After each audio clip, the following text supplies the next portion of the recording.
Azi vă invit la această savuroasă și acrișoară ciorbă de miel plină de verdeață. Să începem!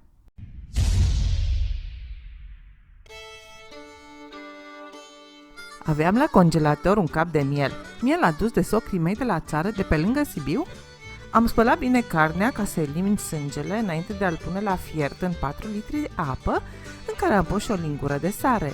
Când începe să fiarbă, am adunat cu o strecurătoare spuma de proteine coagulate ce se formează la suprafață. Cât timp carnea fierbe, m-am ocupat și de legume. Am curățat și tăiat cu bulețe 2 cepe, un păstârnac, 2 morcovi și un sfert de rădăcină de țelină. Am înfierbântat 3 linguri de ulei într-o tigaie și am pus la călit ceapa la foc potrivit până se înmoaie și devine translucidă. După care am mai adăugat și rădăcinoasele tăiate și le-am călit încă 5 minute până s-au înmuiat ușor. Între timp, carnea e fiartă. Am scos-o din oală și am lăsat-o să se răcorească puțin. În apa în care a fiert carnea, am pus legumele călite și am mai fiert circa 5 minute, timp în care am curățat și ales bucățelele de carne de pe capul de miel. Am ales doar carne macră pe care am feliat-o cât să încapă într-o lingură de ciorbă. Am adăugat carnea astfel pregătită în ciorba care fierbe. Am mai completat cu apă caldă până la 3 litri dacă este nevoie.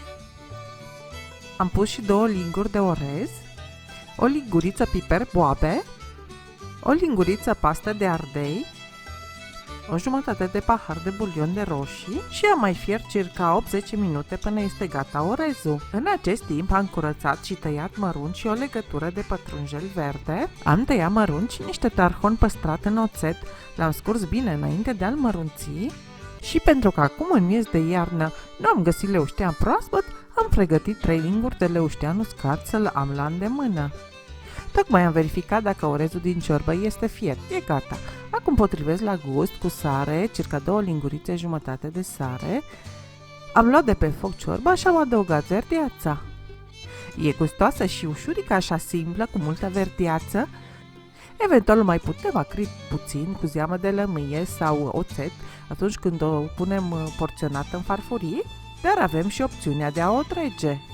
Pentru aceasta folosesc 4 gălbenușuri, putem folosi și niște smântână dacă vrem, eu una aici nu am folosit. Am pus treptat câte puțină ciorbă fierbinte peste gălbenușuri și amestecăm. Procedeul se numește temperare și are ca scop aducerea gălbenușurilor de ou la aceeași temperatură cu lichidul fierbinte din ciorbă, în așa fel încât atunci când turnăm gălbenușurile amestecate cu ciorbă înapoi, acestea nu se vor coagula. Ia spuneți, nu e așa că ciorbița asta arată minunat? Merită, zic eu, un like și o abonare.